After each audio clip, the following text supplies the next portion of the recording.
Hello, everyone.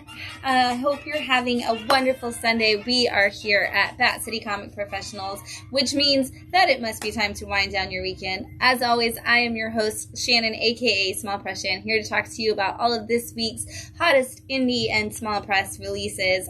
It's going to be an awesome show. We're going to drink some awesome wine. We're going to talk about some awesome people who hung out with us yesterday, and we are going to start it all with the wine. So we are drinking Layer Cake, which is a Cab Sav, and it's supposed to be this full-bodied, amazing wine. We're going to find out. But the thing I'm most excited about is that it says, I love this, it says that it is for you to carve out a moment of appreciation and raise a glass of the everyday experiences that make life great. And I'm so excited to be able to do just that. I'm going to share this really fast. I love that it's trying to tag other comics in my post about comics.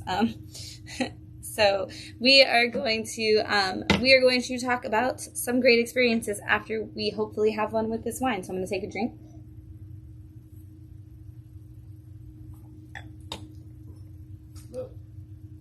I expected something that was called cake to be way sweeter than that. Honestly. Wow, that's spicy on the finish. I like that spicy finish. I love spicy wines. If you watch the show, you know that. So I'm glad this does have a spicy finish. And it does taste layered. It's kind of funny. Like you get like a little bit of one flavor and then like a second flavor, and then you get that spicy finish. So yeah, that is a nice little layer cake. Which is, that's the best kind of cake, I guess. You know, you got to have all your different layers in it. But since we are carving out a glass and a moment for expressions of appreciation, I want to take this moment to talk about yesterday. So not only was yesterday Batman Day, congratulations, Batman, for existing. Still not really sure why that day is Batman Day, but it always is the third Saturday in September. But what is really, really cool is that our 1 year in Bradenton, or our forever anniversary in Bradenton, will always be on Batman Day, because we opened on Batman Day here in Bradenton last year. So it has been 1 year that we have officially been here in Bradenton as a part of the community.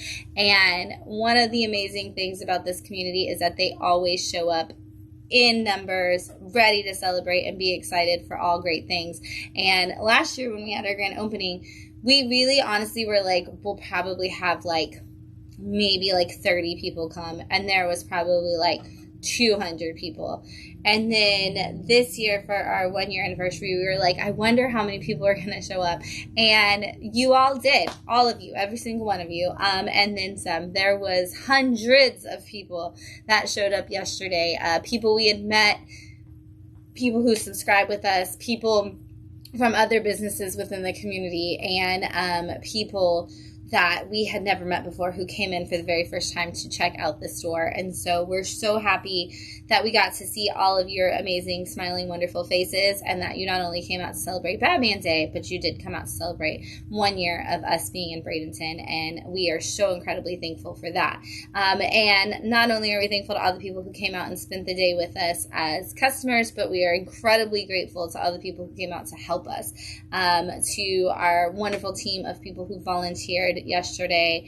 They did incredible work. They were all on their very first ever event volunteering, and it was an insanely busy event. So thank you to the volunteer team, and thank you all for being so kind to them as they figured out where everything was and did their first big event as volunteers. Of course, thank you to our incredible Batman of Sarasota, who came out and took pictures with everybody. We're glad we were able to sneak him out of Gotham for the day and get him in here to come hang out and take pictures. And if you did take a picture with Batman, please tag us in it. We'd love to see your photos with Batman and be able to share them with him. We had our incredible team of cosplayers who were out there, who were arranged for us by Layla Ali Cosplay. So thank you, Layla, for for arranging just like 14 more incredible heroes, and to all of them that came out and braved the heat and stood out there and met with the kids. They all brought their own like toys for the kids and candy for the kids and goodies. Like we had posters that they brought, all kinds of things. So thank you so much to all the cosplayers, and we can't wait for more opportunities to collaborate with you. And of course to the artist who came out. We had Austin McKinley, who's got a couple of books coming out with Source Point that you're going to want to put on your list for sure. We had Dogface illustration, Adrian, who was so incredible. If you did not get a chance to see all of those hand-drawn covers and amazing pieces that he had, please look up Dogface illustration on Instagram. We had Ayana Terrazas, who is just a phenomenal friend of the store and a fantastic artist, and she was also selling a lot of original prints and doing commissions on site for people, which was incredible to see. And then we had Dan Connor, who is the colorist of Nightmare Before Christmas, Zero's Journey, and the writer of Nightmare Before Christmas, The Battle for the Pumpkin King, which is currently on shelves in comic book stores. It was so cool to have him. And then we had art from Sarah Miller here as well. So it was such a really cool, incredible day of artists, of cosplayers, of Batman, of our community doing some really incredible things. For instance, I want to give a special thank you to Vintage Vine and Loving Hands for the gift of flowers that they brought over. Both of them stopped by and brought flowers in celebration for the 1-year anniversary here in Bradenton, and we love our old Manatee family for always just representing and being so supportive. So this glass is for all of you, our Bat fam, here in Bradenton, for celebrating 1 year with us. It was incredible. Thank you, and we look forward to all the great things that will come in all the years for the future.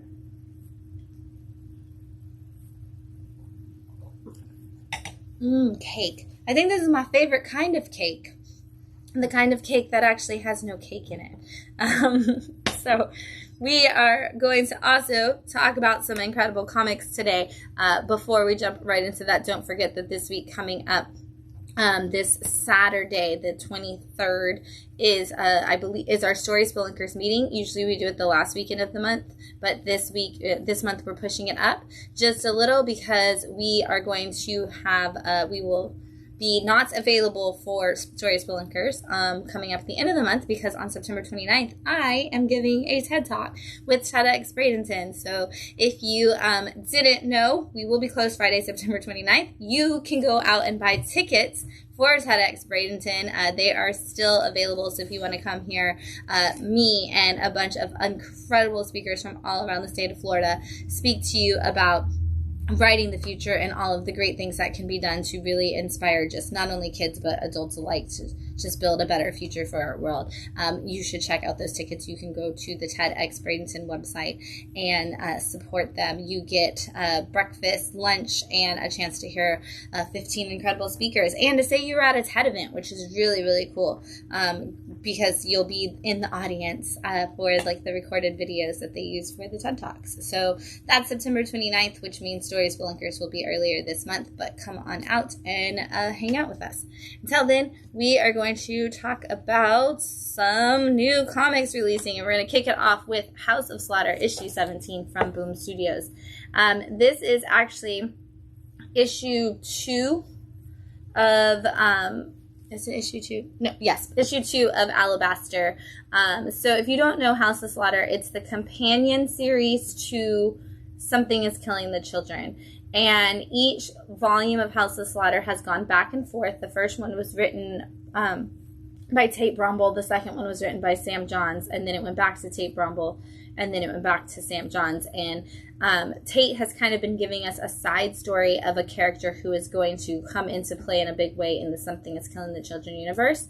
So Volume 1 and Volume 3 of House of Slaughter have focused on different points in the life of that character, whereas Sam is giving us stories of different characters and within different houses of the House of Slaughter, and kind of giving us more of the things we need to know about particular lore of the House of Slaughter. If you didn't read Volume 2 of House of Slaughter, it's all about the Red Mask and how monsters are actually created in this universe. And so this is going to jump into a new character story and in a new mask group. So this is going to it's focusing on a young boy who we have seen their connection to the House of Slaughter in the first issue, but now we're kind of going back and seeing them in this foster home, and after their family has been, his family has been taken by a monster, and so now he's in this, they've sent him to be undercover, I believe it is, in this family, but he's in this foster home, and he's kind of hoping to stop this monster, and so he is fighting monsters in the area, but not knowing which one of the kids is putting them out. So he's been sent out there to kind of figure out where this monster is coming from and how they can battle it. And so while he's in this undercover kind of situation, he's seeing the monsters, he's fighting them, he's kind of doing the research, but he's also learning that he doesn't necessarily like other kids, and maybe he kind of likes some kids more than he thought he would. And now he is already getting torn on whether or not he's going to fulfill his role in the situation and what's going to come of that. So if you haven't been reading House of Slaughter and you're Something Is Killing the Children fan, this is just a really great way to expand your universe and give you more to it and really build out and flesh out so much of the story. And you can kind of pick up anywhere. If you want to read Volume 1, if you want to read Volume 2, 3, 4, whatever, you can kind of pick up, and they don't necessarily go in any sort of order. But they do kind of highlight more to that Something Is Killing the Children universe, which is obviously massive at this point. Damn Them All, issue 8, also from Boom Studios. This is the story of a girl who is essentially John Constantine. She's British. She's got a foul mouth. She loves to smoke. She wears a long trench coat. And she does, in fact, do magic to stop demons and bad things from happening. So if you ever really wanted a strong female Constantine, or if you're liking the Sandman show where they have a female version of Constantine, this is going to be a good one for you to jump in on. And this is her story. She is, I'm trying to find one where she's not okay. She is working over the last, the first volume of the series. We learned that her uncle died, and he was kind of the one who trained her how to do this magic, and then they got separated from each other, just not really getting along. And now he is dead, and all of these people are taking demons on, and they are getting the coins that control demons, and there's just become a whole slew of demons all over the world, and she has to clean up that mess. And so she's been dealing with that for the last 8 issues, and she kind of felt like at the end of the first volume, I've cleaned up this arc, and also I've kind of cleaned up most of the demons, and everything seems to kind of be going pretty well. And now she's dealing with a lot of personal demons, and within those personal demons, we're finding that she didn't actually clean up all the demons at all, and there's a lot more to come. And so she's going to have to face not only the bad guys, but the bad actual guys, the humans that she has tried so hard to avoid at any cost. She's actually going to have to work with them or against them at this point, and everybody that she's been trying to avoid for the last 8 issues are now coming head to head with her in this one, and there's a lot that she's going to have to address about herself if she wants to keep going. Dark Ride, issue 8 from Image Comics and their Skybound imprint. If you are enjoying the dawn of DC right now, this is Joshua Williamson is the head of that. He is also the writer and creator of Dark Ride. I love this because Josh is both a huge horror fan and a big Disney fan, and so he essentially asked himself the question, what if Walt Disney had been obsessed with horror instead of positive, happy magic, and use all that to create a theme park that was built on murder and gore and horror in all capacities. And so we have, over the course of the last 8 issues, learned that this theme park was built by that Disney-style man who had 2 kids named Salwyn, who goes by Sam, and Halloween, and the 2 of them are supposed to take over the park, and they don't get along in any capacity, and they both have completely different visions. One is more into the business side of everything, and the other is more into the horror side of everything. And as the 2 of them kind of are going head to head with that and arguing with each other and dealing with a lot of actual dark stuff happening in their own lives and in their park, a young girl, or a young boy, I should say, gets a job at a park and goes missing, and his sister sneaks in and gets a fake job, essentially, and uses it to go undercover to figure out what happened to her brother. And what she finds is that the park is a lot darker than anybody has suspected, and now her and Sam are having to work together to figure out how to not only possibly save the park, but really, honestly and truthfully, just kind of save everybody, because the world is going to end very poorly for everybody involved. If you're a fan of horror and Disney and theme parks, and honestly just Joshua Williamson having a lot of fun, I definitely recommend you check out Dark Ride. Nature's Labyrinth, issue 6 from Madcave. This is the end of Nature's Labyrinth, and I love this book. This one had a couple of delays in the middle of it, and so I got really sad that we we had a little hold up in there, but I'm glad that it came back and it finished really strong. One of the things I love about this book is that it has some really intense pencil work and line work, which you can always see on the cover. But this is the story of a group of people who are basically dropped on an island, and on this island they have to really survival kind of situation. They're all out to kill each other. It's basically a Lord of the Flies, Hunger Games kind of situation, and they've been in this battle the whole time for entertainment, for people who are extremely rich who pay to watch people kill each other for sport. We have narrowed it down to the last 2 people, and these people have not only figured out what is going on, but they also have found all of the behind-the-scenes stuff, and so they have gone after the actual creators of this game and are working to destroy them now. And, who can you trust, who can you not trust, what is going on with these people, and who led them there are all revealed in this issue.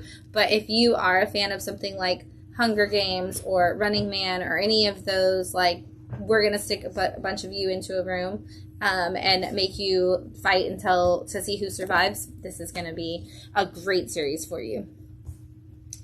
Murder Inc. Jagger Rose, issue 5 from Dark Horse. This is the story of a girl who is always been kind of like second in command, like lead assassin for a mob family. And there is a Murder Inc. that came before this. Do not fear. You do not have to know anything about that. You will not be lost. I've never read it, and I have fully understood everything that's happening in this book. They've done like a great job of giving you just who these characters are and everything. But so she's always been kind of second in command for this mob family, and all the mob families work for the Pope specifically. And as the course of this has gone on, in the very beginning, she was offered a job with the Pope to come work in the Vatican, and she turned it down. And instead, something happened, and she was actually named the Dawn of her family and the first female Dawn. And now she's working with the other mob families. And we now learn in issue 5 that there are a lot of plots from a lot of different people coming together. And she's now kind of figured out what they all are with her number 2. And it's going to be time for them to take some matters into their own hands and go against a lot of people, and I cannot wait to see how they tear things up. So this is honestly, it's just classic mob family drama. If you like Godfather, stuff like that, this is going to be a good one for you. And if you were always like maybe even like Hell's Kitchen, where like the females of the mob families take over and destroy things, this is kind of going to be similar to that.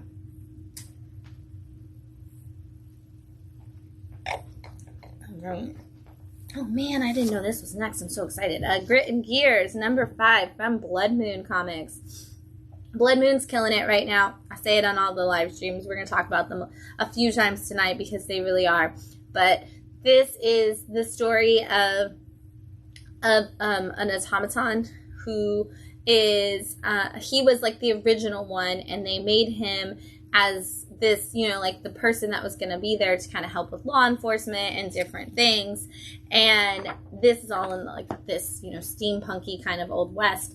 And as these things go, they decide they're going to make more robots, and the robots become more sentient, and they end up doing things and taking over and destroying things. And now it's kind of like religion versus robots, essentially. And this one original robot is like, hey, this isn't what we were meant to do. We were meant to serve and protect. We were meant to help people. We're not supposed to go after them. And so now he is out to get the robots that are trying to take over. And so we've got robots versus religion versus that one rough and tough guy who's coming back to save them on. He's like, I don't necessarily agree with you humans, but I also don't agree with these guys, and I'm going to make the right choices. And there's been some really good connections. There's a young girl that he's been protecting over the course of the series, and that's going to come into play in a big way in issue 6, when we're going to see a lot of these loose ends come together for possibly a big giant battle, more so than this, but the heartfelt battle. This has been really great. If you like Old West, if you like steampunk, if you like things like iRobot or any of those where the robots do kind of go against each other in this battle, especially iRobot, because you know how Sunny kind of is the only robot that goes against all the bad robots that are taking over. This kind of feels like if you put iRobot in the Old West, this is what you would get. Speaking of robots, we've got Astrobots issue 5, and this is from Massive Publishing, and this is the end of Arc 1. And I really, really, really, really, really hope that we get Arc 2. I know a lot of times when small press publishers end an arc and it's like, oh, you'll see more to come soon, and we don't. I'm going to almost possibly cry if we don't get the rest of the story, because I have fallen in love with this. Everybody is like, I'm waiting for Transformers on October 4th, and I'm like, you're already missing it. Like, they're here. The Astrobots, dude. It's like, this is my Transformer story that I always wanted.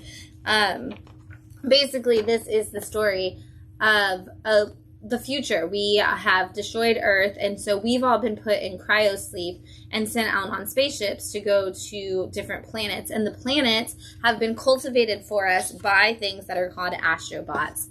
And essentially, to put it in Transformers terms, the planet that the last remaining humans are supposed to land on has been taken over by Megatron, who's like, you know what, we tried this, we brought in some humans already, and it was awful, and so we're not going to do that. We're not gonna bring in humans again. We're gonna destroy them before they can get here. And there's this one bot whose name, he's an Apollo unit, and he's like, the one, again, that's like, I'm going to come and lead a rebellion. And so we've got this robot rebellion happening against the bad guys. So you kind of got your Decepticons versus your Autobots going on. Meanwhile, the humans are still in transit, and a Venus robot who is she kind of looks like RC, but she is in charge of taking care of the humans, and she has been led astray by these people and has recently these robots, and has just recently figured out that her humans are in trouble, and she is trying to save them now. And so you've got these 3 groups of robots coming to a head in a big battle, and we kind of see where that's going to leave them at the end of this issue. Like, are the humans going to be safe? Are the humans not going to be safe? You're going to find out at the end of issue 5. But seriously, if you're waiting for Transformers and you're getting antsy, or if you're reading Void Rivals right now and you're not picking up Astrobots, you are totally doing yourself a disservice. This is, for all my Transformers fans, this is a book that is perfectly in line for you, except you don't have to know any continuity. You don't have to know who any of the Transformers are. You don't have to know any of their backstories. You're not missing 40 years of history. These are like brand new robots, and they're not in disguise. They're right here waiting for you to come read them. So grab this book. Astrobots, really good. First volume is wrapped up. Issue 4 of Banshees from Scout. This is the story of a bunch of girls who were all college students, and they were all murdered, and now they are all ghosts on campus. And in the first issue, we see a young girl who is starting her freshman year of college, and she's like, oh my god, I'm pretty sure there are ghosts here. I'm pretty sure some bad things happen. Like, didn't you hear all the stories? And they're like, yeah, we've heard the stories, and none of them are true. Like, it's just ghost stories. They tell things like that on college campuses, and like, everybody that's ever been on a college campus, I'm sure you know that that's totally true. But this girl's like, no, I'm seeing them everywhere. And so she ends up doing her research, finding out there are murders and there are things, and the killer has never been caught. And in issue 1, she unfortunately finds herself joining the dead girls. And now she and these other Banshees, as it were, are all very angrily trying to figure out who their killer was. But in this issue, they finally, for the very first time, figure out how to get out of the dorm room that they've all been trapped in. And so they go to start investigating, and they meander towards a party, and they find out that some guys are being really aggressive towards a girl, and they think, hey, what's the point of being ghosts if we can't, you know, deal with situations like this? And so they go after all of the frat guys who are trying to attack this girl, and they make some choices and some things happen, and they realize that they kind of have to figure out who they want to be even as ghosts and how they want to solve their problems, and what that's going to look like for them. But this is a fantastically fun series of these girls just really not only trying to solve their own murders, but also standing up for people who need somebody on campus to stand up for them. Fence Redemption, issue 4 from BoomBox, which is the teen imprint for Boom. And this is volume 2 of Fence. If you didn't read volume 1, I think we have trades of volume 1, but if you haven't read it before, this is another one that you can kind of jump into. There's a little bit more character stuff that you're going to get out of volume 1 that will make the story more in depth for you, and you'll feel like you're not trying to like figure out who's who. But you're not going to be completely lost if you jump in on this second volume. But this is for people who are fans of anime and manga. This is a great one for you. This is kind of essentially an American anime. And this is the story of a bunch of guys who go to a special school for fencing. And they all compete, and like they're the fencing team. They compete against other teams, and they're all prepping for state. And so they just had a little like exposition with one of the other major schools where they all got to practice and train and kind of have little bouts against each other. And as they were doing all of that, they kind of developed their friendships. They kind of see where things are going. They also learned some secrets about their coach and how their coach may in fact have been connected to one of the other coaches in the past, and we get to see that backstory. But we get to see a couple of them actually start to develop their relationships in new ways and kind of get a little bit more of them off of the mat and more of their relationships and backstories as they would connect to each other in real life. So again, if you're fans of like Slam or Yuri on Ice, especially if you're a fan of Yuri on Ice or any of the sports animes and mangas, this is going to be a great one for you. Slam Dunk? Yeah. Yes, Slam Dunk. Mm-hmm. Yes. If you are a fan of, again, sports manga or anime, you should just be reading Fence. But it reads forward, and it's a full-size comic book. Is the other one Blue Note? No. Blue Lock? Blue Lock. The one that's the soccer one? Mm-hmm. Yeah. Blue Note's the jazz one. Blue Note's the jazz one. Have you read that one yet? Uh-uh. Oh, sounds like it would be up your alley being all about music. Catfight, issue 3 from IDW. This is the story of a guy who is a cat burglar. I know, surprise, surprise, it's called Catfight. He is a cat burglar, and he has always wanted to make his own name. The problem with that is that his grandmother is literally like the greatest thief of all time, and she's had not only relationships with all of the greatest, most elite thieves who have like a secret society of thieves, but then she's also created a new society and has trained all of the up-and-coming thieves, and he's the only one that never joined it because, again, he wanted to make his own name. In issue 1, he goes to visit his grandmother because he's like, hey, I'm in trouble, I owe all these people money, I can't get out of all these debts, I can't steal my way into this. And while he's talking to her, she dies. Somebody murders her. And he's like, oh my God, what happened? Who did this? And he immediately gets a notification from the people he owes money to that are like, hey, we've just put out basically an APB saying that you killed your grandmother, and every hitman and every thief in the world is coming after you because they're all angry about it because your grandmother was such a legacy. Good luck. You're not going to pay us back the money you owe us, then we're just going to destroy your life in other ways. And so now he's on the run, and he's trying to figure out what he's going to do, and he can't find a solution. And so he goes to the place his grandma told him, hey, I'm always going to be here for you, like together in Paris kind of situation. And he goes actually to Paris to see where that is, and he finds out that his grandmother had known that something was going to happen to her and had set it up so that he would be protected and safe. But because of all of the stuff that's happened, that's now destroyed. And so he's going to use some of the allies and things that may be coming his way from whatever he can salvage to create a giant catfight against the people from the past. So great, honestly, great, like, crime story, great story, again, like, of a mob kind of family, but just feels very Ocean's 11 if Ocean's 11 was more about the people and not them actually robbing something. Mech Cadets, issue 2 from Boom Studios. I'm actually surprised this is not a BoomBox or a title, because I believe that the old, like, Mech Cadet U was BoomBox, so I'm surprised that this isn't. But this is also on Netflix now, so if you want to watch a new show, I believe this is the one that just got a Netflix show, or is going to get a Netflix show. Is it? Yeah, it's got the label. And so this is the story of a group of kids who are basically chosen to serve in mech suits to protect the people. So they're all in the military. They are cadets, obviously. They are in the military, and they are the people who ride in the mech suits. And our main leader of this group, her dad is the general of the army, and he's got, a commander above him who is trying to get him to wrangle in his daughter, because she is always making the right choice for the people, which is not always the right choice for the military. And so they find her to be very insubordinate.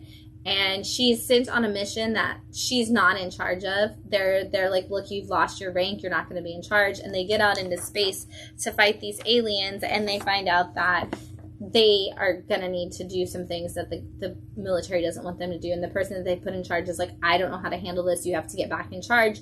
And so she steps up to kind of lead her troop again, and of course immediately makes decisions that are not the ones that they want. And the people watching back home, the commander and her dad, are like, you've got to do what we tell you to. And she's like, I'm not going to. And then when her life gets in danger, her dad also starts making completely different decisions than what they would want him to make. And so we kind of see that reckless abandon to do the right thing kind of runs in the family in a way that we didn't know it was going to. Really great for people who do like any of the mech suit like stories like Pacific Rim, but also if you ever read Mech Cadet U, or if you are watching the Netflix show, this is a really great place to jump in and kind of just get a good fun story of kids in mech suits. I Hate Fairyland. This isn't the right issue. I got the wrong one because I had the F Fairyland variant. So I Hate Fairyland came out this week. Gert's stuck. That's just such an old issue. I was trying to switch it out for an I Hate Fairyland cover because I had one I couldn't hold on camera. But there you go. I Hate Fairyland came out this week. Gert was in trouble. She's been trying to figure out how to get back. She finally had a secret key that she could have used to get back into the human world, and she blew it, and so now she has to go hunt down her old friend who got turned into a dragon because of her, and remind him that he also had a key that he was supposed to have when he was a kid, but she never told him because she wanted to steal it for herself, and now they are working together to try to find it. And they have nobody to go to but the one person that Gert never wants to turn to for help, which is our setup for our next issue. So if you're not reading I Hate Fairyland, we're like 6 trade paperbacks in. I guess we're 5 trade paperbacks in, and we're on the 6th one right now. So it's a lot, but jump in and enjoy it because it's amazing. The Cull, issue 2 from Image Comics. This is Kelly Thompson's new one, and this has been such a cool introduction to this series. This is a bunch of kids who all seem to be in a very bad place. They're a group of teenagers who one of the kids in the group has lost her sibling, I believe it is, and she just is not bouncing back, and everybody's really worried about her and all of the bad vibes that she's putting out and all the bad things she's doing to herself. She's taken to a lot of unaliving techniques and things like that, and so they are trying to find a way that they can all be there for her. And one of the things she wants to do is create a movie, and so they all go out in the middle of the night at like 4 o'clock in the morning to the ocean to try to film this movie. And they step through this cave area where they're going to film their movie, and they end up on the other side in a completely different world that's very like Pandora-esque. And they're trying to figure out where they may have landed, and these kids are like, well, I don't really know where we are. We don't know what's going on, but we've got to stick together because we've already lost one friend and we don't want to lose another. And this is kind of the only thing we can do to keep her going. And this is what she wants to do. And hey, now we're in here and we've possibly discovered another world, so we might as well make a movie out of it. And one of the kids at one point even turns to the one who's known for being into science and space aliens and things like that, and is like, this is 100% going to be a bad idea. Like, what are the what's the real probability? And they're like, yeah, it's 100% going to be a bad idea. Like, something's going to happen to some of us. And we kind of see the world already in a little bits and pieces of it. There's a point where they see this really cute animal, and they're like, oh my god, it's so cute.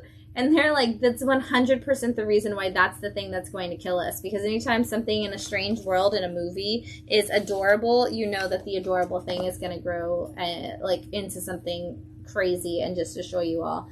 And we kind of see our first strides towards that happening as the second half of the book opens up.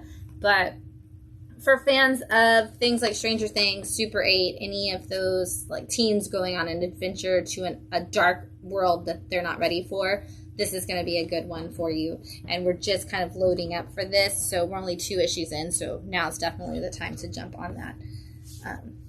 Ooh, trick. Yay. Layer Cake. Not bad. Really digging it. Up next, we have Toxx number 2 from Blood Moon Comics. This honestly has been one of the books I've recommended to the most people in the last couple of weeks after issue 1. I really enjoyed issue 1, and I'm excited after issue 2 to continue to see where this goes. This is a dystopian future that's kind of Mad Max Fury Road meets Tank Girl.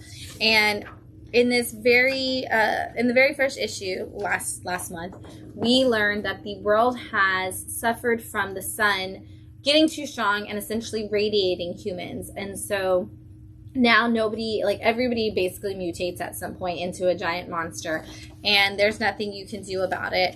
So all the humans move underground, and this one doctor creates something that is basically called Toxx, and he starts toxing certain people to kind of slow radiation down. And it's for the people who specifically are going to the world above, where you're going to be exposed to the sun, to be able to find anything they need. They scavenge, they go about, they look for medicines, they look for pieces that they can use for the machine that they can continue toxing people.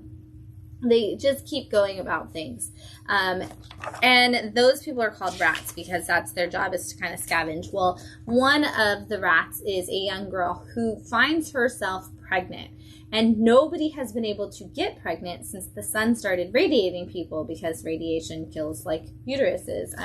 And so she finds herself pregnant now, and all of the like society is like, oh, well, if you're pregnant, then we own that baby. Like, the rulers of society are like, we're going to take you in, we're going to experiment on you, we're going to keep that baby, we're going to figure it out. And she's like, I've got to get out of here. So her and all of the rats that she's teamed up with all leave. And that's kind of where issue 1 left us. And this issue 2 is a backstory of who she was with and what happened, and the other side of that story, the side of the story of her getting pregnant and kind of finding out about it. But instead of hearing everything from her point of view like we did in issue 1, we're hearing it from his point of view. So we finally figure out like who her partner was in the situation and where he is and how the Toxx situation is working for him and what his role is going to be in that. And issue 2 leads us to a lot more people looking for this woman and her baby. And so there is going to be some big stuff coming. But if you are a fan of any of those things that I named, this is going to be a great book for you. And honestly, like, it's just going to end up being a really good, detailed story that has that action and adventure built into it too.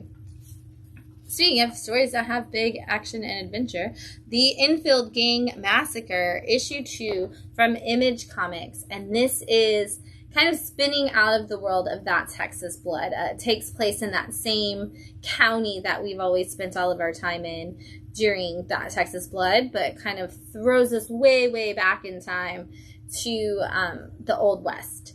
And so, which is so funny because I always forget that That Texas Blood takes place like in the modern times, because it takes place in West Texas and everything in West Texas feels like it's Old West. But this, I love it because it's essentially on newspaper.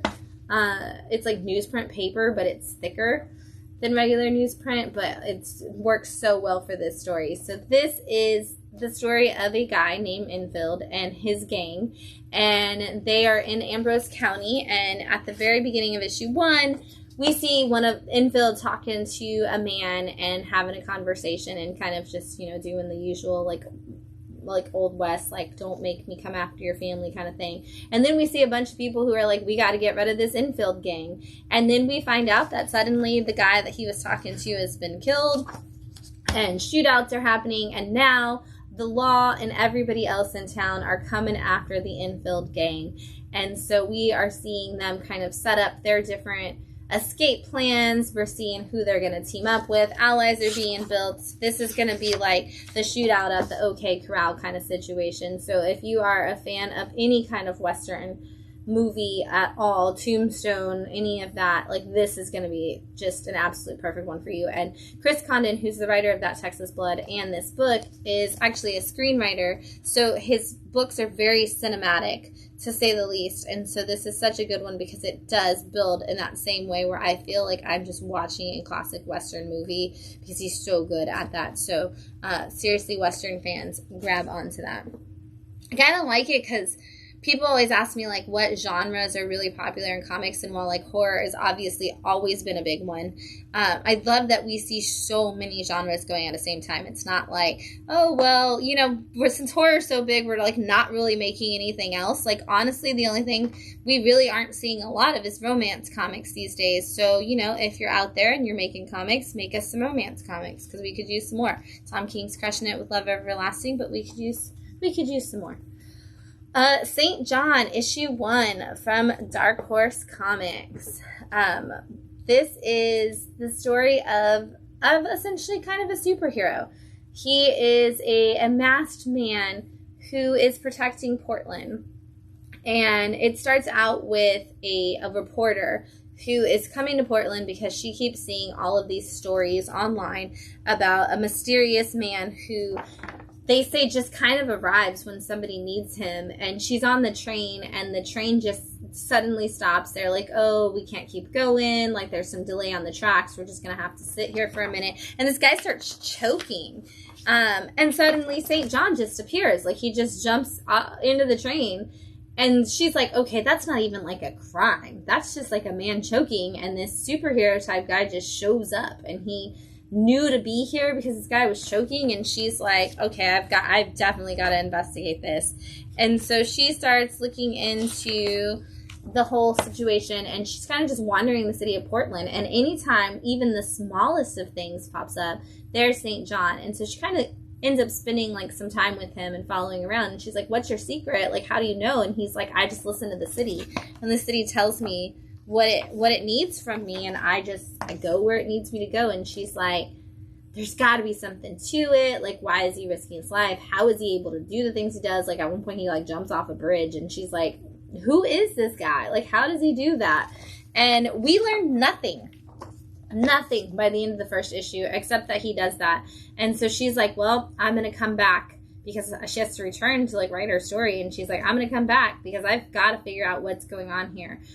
But all I know is that Portland's got a protector, and he is just a super like fan of the city apparently, and good at listening to people tell their stories and noticing things. And I'm not really sure how he does it, but I'm gonna figure it out. And so we've got a nice opening here for figuring out who this guy is going to be and what's going to come of him. But I'm really curious myself to see if there's actually superpowers in there, or if this is just a guy trying to protect his city as best he can, and being the champion of your city and what that could look like.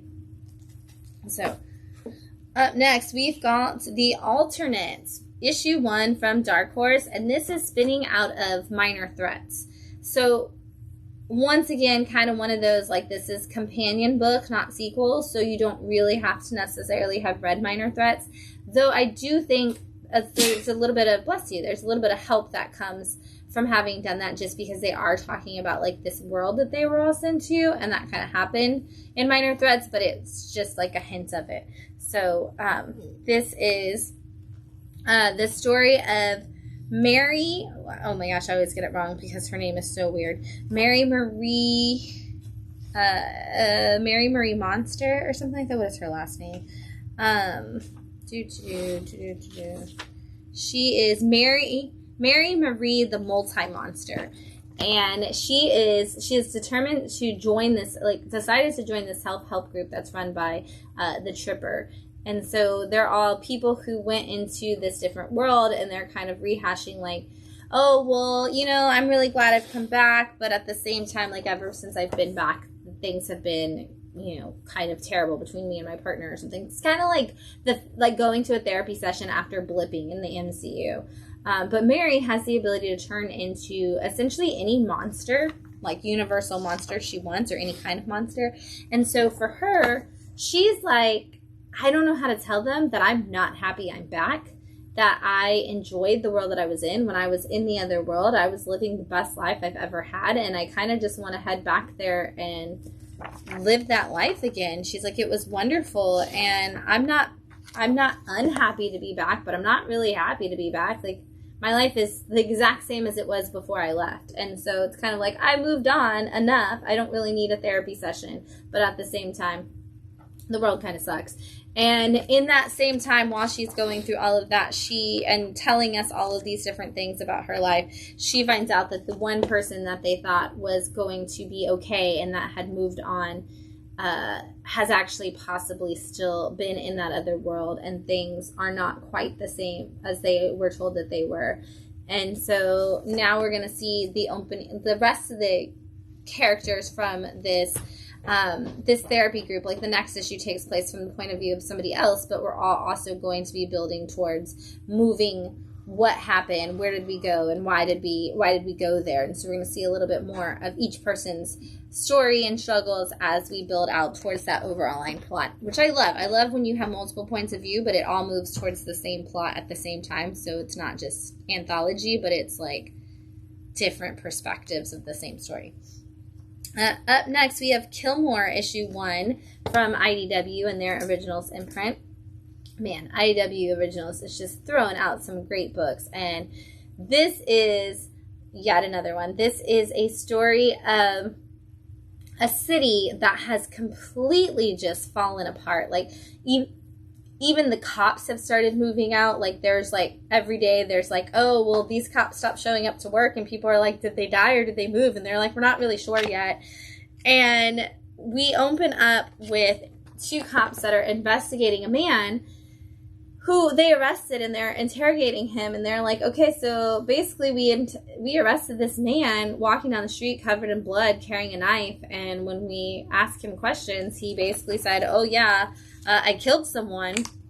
And they're like, where? And he's like, oh, let me take you, and literally just took them to the body of the person that he killed. And they're like, okay. And they're interviewing him, and they're like, so you killed this person? And they're like, why'd you do it? And he's like, oh, well, I heard that you could get away with anything in Killmore, and I was watching crime shows, and I thought all of these people are really stupid. Like, they just keep killing people and getting caught, and I thought I could do a much better job. And they're like, yeah, but you got caught. And he's like, well, yeah, because I got bored, basically, because I've killed so many people and nobody caught me. And they're like, what do you mean more people? We thought you only killed the one. And then it kind of fans out a little bit, and one of the detectives is like, so anyway, today's my last day. I'm not going to go in this investigation with you anymore. Good luck, buddy. And the other cop's like, okay. And then we see who our other character is going to be, and she is a female detective that works on missing persons. And the 2 of them kind of decide they're the only people who really want to be in this town and actually want to clean it up. Everybody else wants to leave. So the 2 of them decide that they're going to partner up. And there's nobody in charge really anymore to tell them that they can't. So they're kind of just their own police force. Meanwhile, more and more killers are just moving to this town every day because they're like, this is the greatest place to just go and get your aggression out and kill people. Like, you got a little old lady running people down with the car. You got like this you know, person who's just like, oh, it's fun to like work out, and my workout is to kill people. And we got some more people who are set to arrive next issue. So just kind of one of those, like, what if serial killers, like, all were in the same place and nobody could stop them? This is one of those books. And I can't wait to see how these cops, like, actually do figure it out, because there's so much taking on, like, so much to take on that neither one of them are prepared for, that I'm curious to see how this is going to play out. Up next, Crusader issue 1 from Madcave. This is about a crusader. He is in the time of the Crusades. He's doing his best work for the Lord, and in the process of doing all of that, his whole world gets turned upside down, and so he is, you know, doing his battles. I want to show you like some of him in battle, and just like, oh, our job is to never stop until it's finished. Like, we have to trudge on and kill everyone, because that's what we were assigned to do by the Lord. And he ends up chasing some people down and arriving at a place where people are like trying to summon a demon to fight against them, and he interrupts them, and it messes up their whole spell, and it throws him into a completely new world. And he shows up in this new world, and they're like, oh, well, you've arrived. Who are you? And he's like, I don't know. Who are you people? And they're like, well, we're like these goblins. And he's like, you look like demons. And he just like starts killing them all. And then they are like, wait, like, you don't even know who we are. Like, we don't know who you are. And he's like fighting against all these people. And, you know, he's like, take me to your leader kind of thing. We get some, you know, he gets captured. They're going to take him on. He ends up killing some of them. He ends up meeting a little ally who's like, I'll help you out. And then we find out that there are people who are waiting for him and expecting someone like him to arrive someday. And so his journey into this new world is going to be filled with all kinds of monstrous creatures for him to fight. And maybe he'll make it back and maybe he won't. We'll see. But pro-Crusades or anti-Crusades, would you say? Doesn't really give us one way or another yet. Like, he's kind of like the only one, like, they're kind of like, hey, like, don't, like, he's, you know, over the top. Like, and he gets stuck. He almost feels like the Black Knight in Monty Python, because he's like stuck in his helmet. He like can't take it off, and he's so over the top ridiculous that they're like, why are you just fighting? Like, stop fighting. Like, just, and he, like, can't. And they're like, you're going to end up, like, stuck in this other world kind of thing. And he's like, I'm not going to listen to you. Like, I have my quest. This is but a flesh wound. Like, he's kind of, like, that over the top at the moment. So it's kind of, it's probably, like, anti-crusade, if I had to guess. And I'm guessing he's going to go on an arc to learn to stop killing people. But, you know, and accepting others. But we'll see. We'll see what he learns as the case goes on. Heavenly Blues, issue 1 from Scout. Now, this is actually part of the Scout legacy. So, if you don't know, Scout, most of their books started as digital prints only. They kind of had, like, all of their early releases didn't really come out in print format. And so, right now, they're doing this thing called legacy issues, and they're kind of printing a bunch of their old books for you to check out and get in print format. And so, Heavenly Blues is one of those, and this is the story of a guy who lives in hell, and we find out that like demons don't really torture people in hell, but like other people in hell kind of torture you to break your spirit and make you figure out like what you did wrong. And it's like some guy lands in hell, and this, we see the person that's torturing him is like, look, dude, like, you just have to admit that you're a bad person, and that's how you ended up here, and then you can just go about your life. And then he kind of just goes about his day after that guy passes out.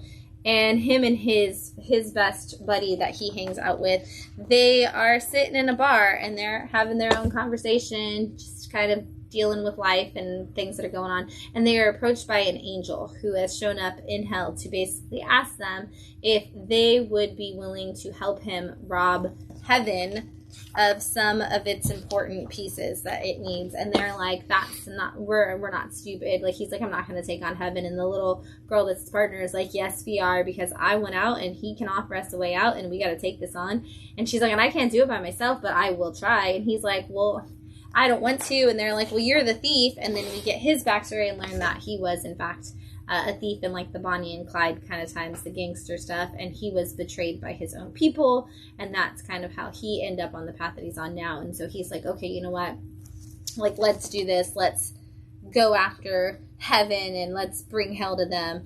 But his like whole thing is like, I just don't want to fail and end up in purgatory. And so we're getting set up for a really great like robbing, like let's go against heaven kind of situation and see where that goes. But if you never got to catch this book from Scout, this is a great time to go back and check out some of those older books.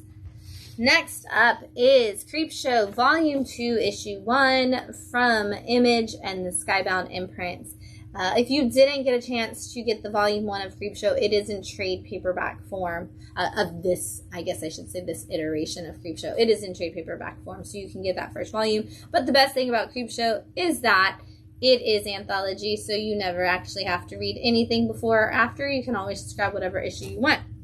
And this first issue is written by Garth Ennis and has art by Becky Cloonan. And you know us, you know that we love Becky Cloonan. She's a friend of the store, so we're always excited to see something from Becky. And it is the story of a man who starts seeing little babies that are haunting his vision, and he doesn't know why, but he's being haunted by babies that are like telling him, you have to take care of me, I'll show you this crazy thing, you have to take care of us, you have to feed us, you owe us this. And then we find out why it is that he is being haunted by the ghost of babies.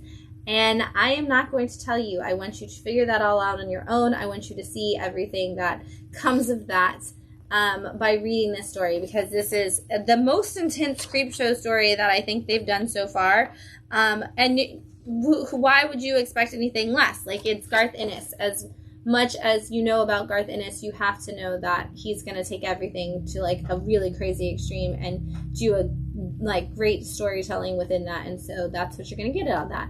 And then the second story is Phil Hester, and it is the story of a researcher, a guy who's a professor who has been determined to figure out this story. Like, only one person in time has ever believed that there was like this little parasite that killed people from like the inside out, and he could never figure out how to prove it. He just really, really believed in it, and this guy thinks he has found the proof, and he goes to that professor to kind of tell him that he has found the rest of it. And within that, bad things start happening and monstrous creatures come about. And once again, it's Creepshow, so things get crazy really fast, and I'm going to leave it to you to figure out how just as bad as those things get. But you also get all the like great Creepshow commentary and jokes in both of the issues too. I love that you get that like Creepshow like moment at the end that has like the look at the camera and tell the perfect joke. And absolutely, if you are a fan of Creepshow, if you're a fan of Tales from the Crypt, if you're a fan of any of those kinds of things, this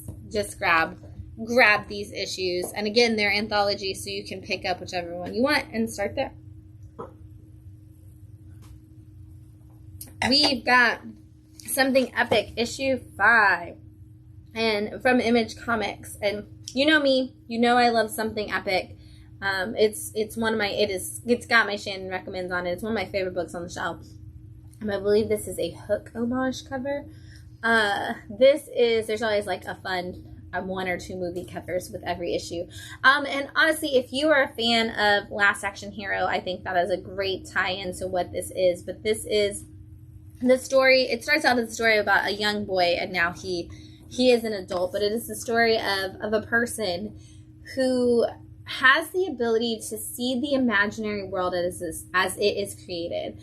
Basically, they call them epics, and it's a person that whenever somebody recreates something in there, like you imagine something at all, it becomes real in this world, and yet nobody can see it except for certain people, and those are the people they call epics, who can see that imaginative world. And he was always one of those people who could see the world, and he's kind of shut himself off to it as he's grown up because of something that happened with his mom when he was younger. And now that imaginary world needs his help. And so they have come to him, and they are begging for him to kind of open up his eyes again to the world that he doesn't want to see, and come with them and help fight a battle that he doesn't want to be a part of. And in the last issue, we saw his first experience like in that world, and kind of getting the opportunity to hear what that was going to entail and what all it would require of him if he wanted to do it. And in this issue, he's got to make the decision, like, am I going to cross through? Am I going to fight this battle? Or am I not? And it's such an incredibly great story. I love everything that gets said in these issues each time. Like, this one spends a really long time talking about, like, the power of imagination and the power of creativity and that entity that exists not only within us but around us, and how the whole spark of that is just this, there's like this living embodiment of creativity, and that we have to accept it into our minds and into our lives and just go with it, and how everybody has that capacity, but not everybody uses it, and not everybody knows how to wield its power once they do. And so it's an absolutely gorgeous story.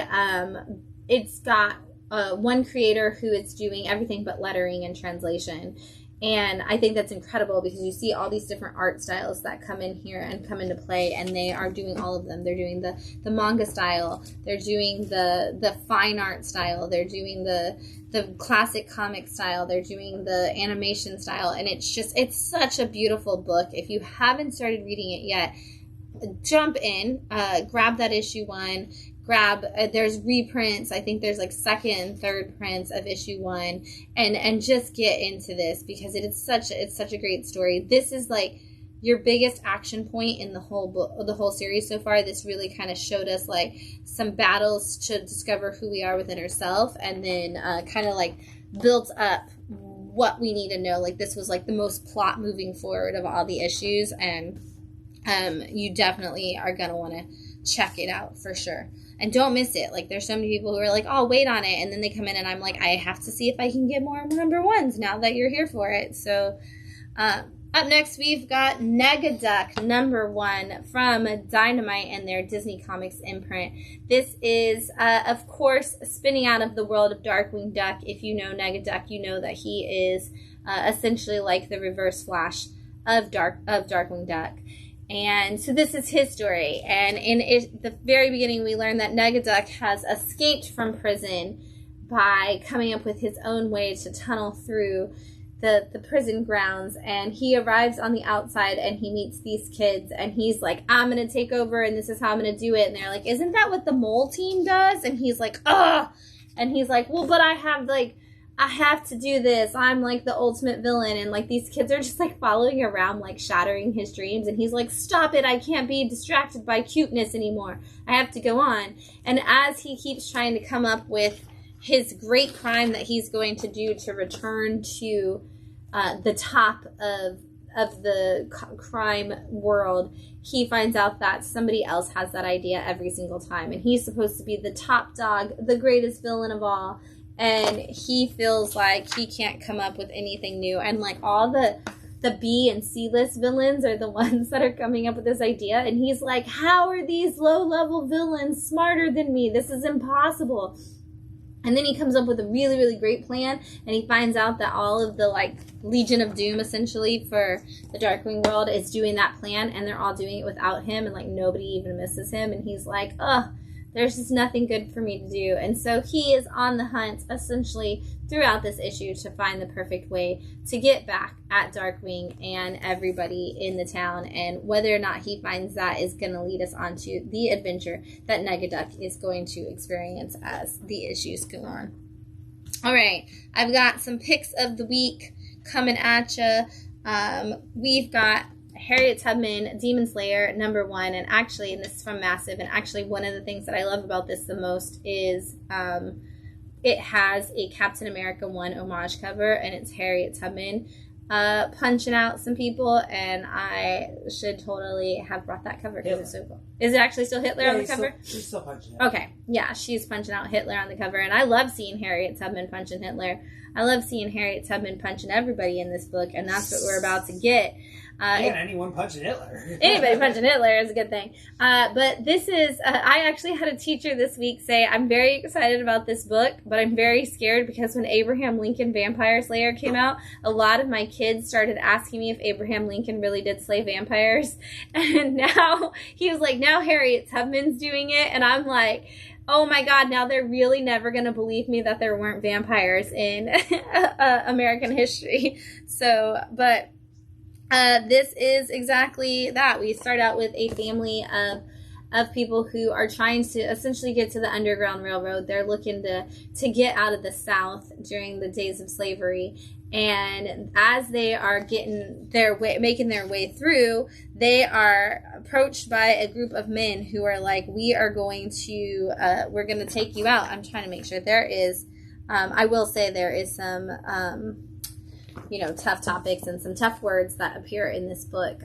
But they are like, we're going to take you out. There's nothing you can do. You're not going to be able to stop us. And they're like, the family gets scared, and suddenly this woman just drops out and is like, don't worry. I have a record that says it's totally fine for me to take these people, and you're good. And they're like, no, there's no way that happened. And she's like, well, you have the option to either back up and get out of my face, or I will take these people by force.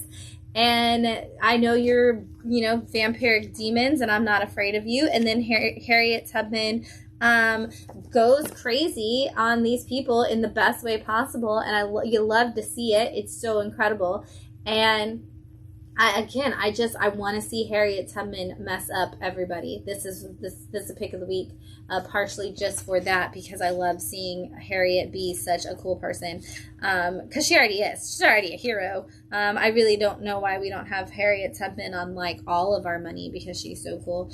But I also really like seeing the fact that this all Black creative team made a very big point of actually like, they have a historian on their team. They actually put in a lot of the history in here, so you can see the true story of things that happened with Harriet Tubman and what was going on at that time. And I think that anytime we can come up with books that can give us really cool, amazing ways to tell stories about things that actually happen, and then use that as a way to teach history, is so incredible. I actually have our good friend Tim Smith, who is runs a blog called Teaching with Comics, and has an Eisner-nominated book of the same name.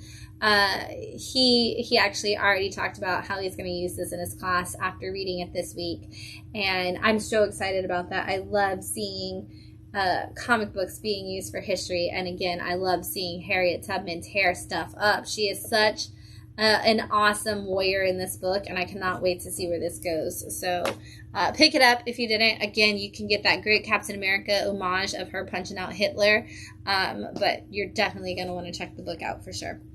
And again, like, there's some language in there that's going to be like, that's some hard language in there, but you get to see Harriet really kick some butt for using that language, so it's good. The Traveler's Guide to Flagoria, issue 2 from Scout Comics. This is another fan favorite here at Bat City. Are we in picks? Yeah, Harriet Tubman was the first one. I said I had a couple picks of the week. Oh, okay. That was like a bar. Yeah. Pick of the week. Traveler's Guide, and Harriet Tubman was the first one, if you missed that. Yes, so I know, I'm glad I told you what some of my picks were, so that like registered. Yes, Traveler's Guide. This has been such a fan favorite, and you can see why when you read it. So this is, in issue 1, it starts out with a guy who is just like the last guy that anybody wants to send out to cover a story for this newspaper, but he's got to go because there's nobody else to send out. And he ends up on this mission, basically on a boat, where you go out with this, you're supposed to go out with this guy and figure out if this like monster exists that he's always talking about, and he's always telling us crazy stories. And so basically every few years they send up somebody out to cover this man's story, and he got the short end of the stick, and now he's out there. Well, while he's out there, he actually sees said monster, and it crashes his boat, and now this very anxiety-ridden man wakes up on the coastline of another planet, essentially, or another dimension. And he finds himself trapped in this world in a reverse situation of what the other guy has always said he was doing. And he has been helped by a woman, and she is trying to help him figure out how he got there, where he is, and what is going on. And it's just such a great story. And I love there's a little robot that's like trying to find him, and the robot is just absolutely hilarious. I love it. The robot thinks his name is Harry Jesus Christ, because while he was trying to say what his name was, the monster appeared out and he yelled that, and it's just like scared him since then. So this robot just thinks it's his name, so it's so funny. But it's the cast of characters is already massive and wonderful. The story is great. It always has this like almost Mark Russell style opening and closing to each thing. Every time I read this, I have to flip back and make sure that it's not Mark Russell, because it has so many of those like weird off the wall storytelling mechanisms that lead to heartfelt moments, and this issue is no exception. We find out exactly who the woman that has rescued him is, and it's such a beautiful moment in this story, and it just leads to even more, and I cannot wait to see what's going to happen with this book. Seriously, pick it up, especially if you have like an interest at all in like those weird off the wall stories. Like if you read anything by Ahoy, this is going to be a great book for you, because it kind of has that Ahoy feel. Again, it has that Mark Russell style of writing, so I highly recommend you check out Traveler's Guide to Lagoria. I'm going to not take a drink yet. I was going to, but it doesn't work with the next book. It makes me feel bad, so I'm not going to do that, because this is this pick of the week this week is a lot. It made me want to cry. And then I read the letter that the writer put in there that made me want to cry again. So this is Sissy, issue 1, also from Scout Comics. And I know that means that there's probably going to be like 2 months until issue 2 instead of 1 month. And I'm already like sad that I have to wait that long. But this book is so good. If you're a fan of things like Maxwell's Demons or...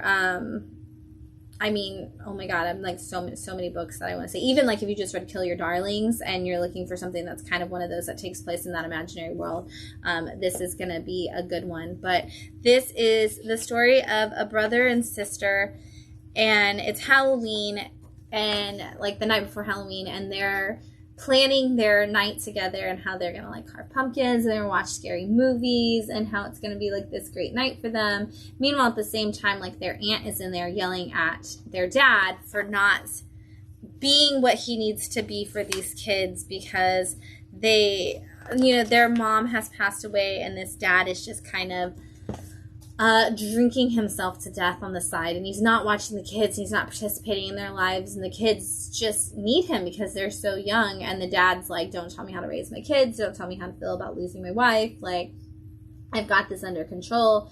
And the older brother is kind of the one who can tell what's going on with the dad, and he's trying to keep that from his sister. And so they go to sleep, and the dad is not home, and like they don't know where the dad is, and so the older brother texts his sister and tells her she's going to be safe, and then he goes to his own room and he reads his last letter from his mom again, like he does every night, and he just goes to sleep, and he is woken up a little bit later by his sister's teddy bear, Sissy, who is yelling in his face that something has happened to his sister, and he's the only one that can protect her.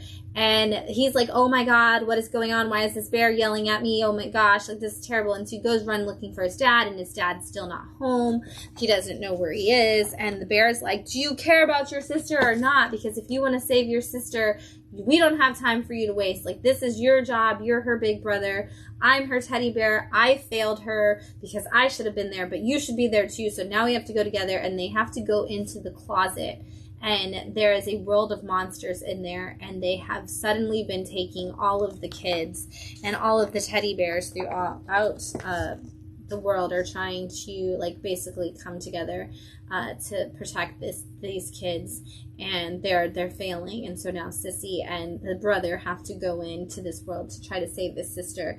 And it was such a moving, beautiful story already. And then you read the letter from the creator, and I read it afterwards, and we actually get to see some scenes with the boy and his mom in these flashbacks. But I read the letter from the creator after I read the story instead of before, and I'm really glad I did, because he talks about how he had an addiction problem, and how addictions, you know, he joined an AA kind of situation, like an addiction organization, and over the course of going to those meetings and learning about different people's lives, he saw a lot of his friends not make it out of the darkness, not be able to defeat their addictions and not be able to overcome it.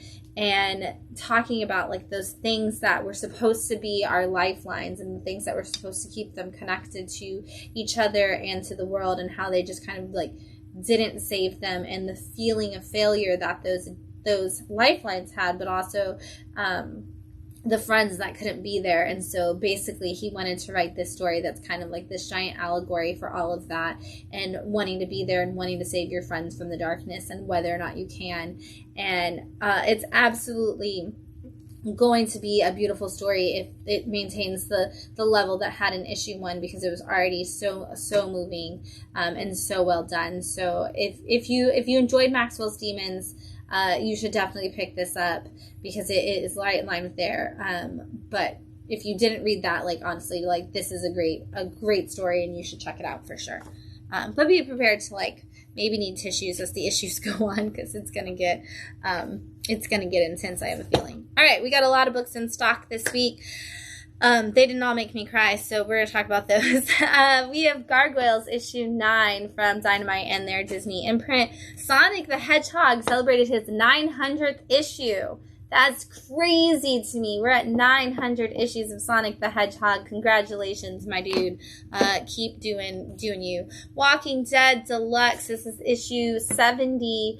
Of the color reprints of Walking Dead. Also, if you didn't know, we are about to celebrate the 20th anniversary of Walking Dead, and there's going to be a whole bunch of specialty covers for that. Red Goblin issue 8 from Marvel out this week. Star Trek The Motion Picture Echoes issue 5. Undiscovered Country is back with issue 25. It's been a minute since we've had that, because of course Charles Soule was working on 8 Billion Genies, and Scott Snyder was working on a million things. Green Lantern issue 3, as our Dawn of DC titles return to the wall. Coda returns for the first time in forever with issue 1. So if you have been waiting for Coda to finish, it is finally back. Werewolf by Night got an all-new one-shot. This is it. It is awesome, and it has that same black and white kind of feel that the TV special did. So if you love that TV special that came out, you should grab this and check it out. Batman Gargoyle of Gotham issue 1 launched on Batman Day this week. So if you missed it this weekend, it is out now. You can go and check it out. This is the Frank Miller and Jock variant cover. Astonishing Iceman issue 2. This is part of your Fall of X, so jump into that. Venom issue 25 with a nice little oversized issue from Venom to get you some good old-fashioned symbiote fun. Teen Titans, World Finest Teen Titans issue 3, where they are going to a con and everybody is dressed as Molly West, which is hilarious. We got Miles Morales Spider-Man issue 10 and a first appearance of an all-new character. That 1-in-10 variant has their first cover appearance, I believe. Spine-tingling Spider-Man. This is a great, wonderful Saladin Ahmed Spider-Man story with some crazy artwork in there. There's some really cool stuff coming to you in this one, so check it out. Oversized $9.99 issue. Square bound, I should say. We've got The Incredible Hulk issue 4. Ghost Rider issue 18. Danger Street issue 9 with this super cool Dr. Fate cover. We've got Daredevil relaunching for the first time in 4 years that Chip Zdarsky has been writing it. 5 years? How long has it? 4 years, right? It's 2018 or 2019 that Chip Zdarsky started on it. It's been a long time. 2019. 2019, so yeah, 4 years. Since... But relaunching as the new #1 for the first time in 8 months. Right, first time in 8 months, but it's the first time in 4 years that it's not Chip Zdarsky on it, and it is Saladin Ahmed writing Daredevil now. We've got Avengers Incorporated issue 1. Al Ewing writing us an Avengers story. Check that out.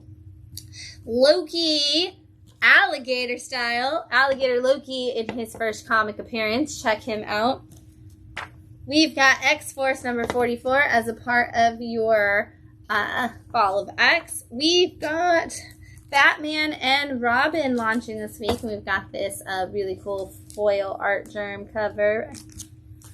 The Walking Dead, I already said that. Never mind, you don't need to see that. We got some trade paperbacks in stock. We've got the Chilling Adventures Archie Horror Anthology collection that is going to have a whole bunch of your stories, including Madam Satan, Jinx Holiday stories, Salem story. Basically, if you missed any of the Chilling Adventure stories that have come out in like the last 2 years, they are going to be in here, so check those out. Kamen Rider 01. This is the most recent Kamen Rider comic series collected, and I believe it has the whole thing in there because I think it was like 6 issues, and they're all in here. Torrent Volume 1, or possibly the whole thing. This was one of those where it left off on like a kind of open ending, but kind of not. But this is a great story about a woman who is a superhero, and her identity gets exposed, and all of the bad guys come after her, and she's like, they attack her family, and she's like, you know what, I don't care, I don't need to be a hero, I need to go after them. And so she basically punishes herself into going after all the bad guys. The Forged. I love that they actually even made the trade paperback in the magazine size format. This is Greg Rucka's newest series wrapped up into one thing. It's issues 1 through 3. This is all about a group of women who are soldiers, and they are supposed to be protecting this piece of the queen, like this like entity that is like her spirit essentially, and they are fighting this alien race, and it is huge and awesome, and there's a reason why it needs to be in prestige format, and it just looks so cool in that. So check it out if you did not read this. This was such a fun book and a really big popular one for us. We've got Lisa Cheese and Ghost Guitar Attack of the Snack from Top Shelf. This is a crazy hilarious book all about a young girl who is a unicorn who moves to Earth City to become a folk singer, and when she attends her first open mic, the people hate it so much that they rip her arm off of her, and she gets a bionic arm that we learn is actually from a demon-possessed woman, and so now she has all of this rage that she can't control, and she is learning how to use it by protecting the local like restaurant chain that's the mom and pop restaurant chain that is in a fight against the corporate burger chain. It's crazy, it's hilarious. You should read it if you want to just laugh for a long time. And then as a part of Batman Day, we had the special double feature Superman 78, Batman 89 hardcover collectible set. This is $50, but it's cool because it looks like a little VHS tape, and then it has both of the hardcovers for Batman 89 and Superman 78 in it, which is super dope. If you didn't get it, we still have one copy left, so check it out. It, like I said, was a great week for comics and a great week at Bat City. Thank you again to everybody for not only watching the show, for reading all the amazing comics, but for hanging out with us for our 1-year anniversary. We will see you at the shop this week for New Comic Book Day. It's going to be a great one. Until then, happy reading. Check out some small press indie comics. We'll see you soon. Bye.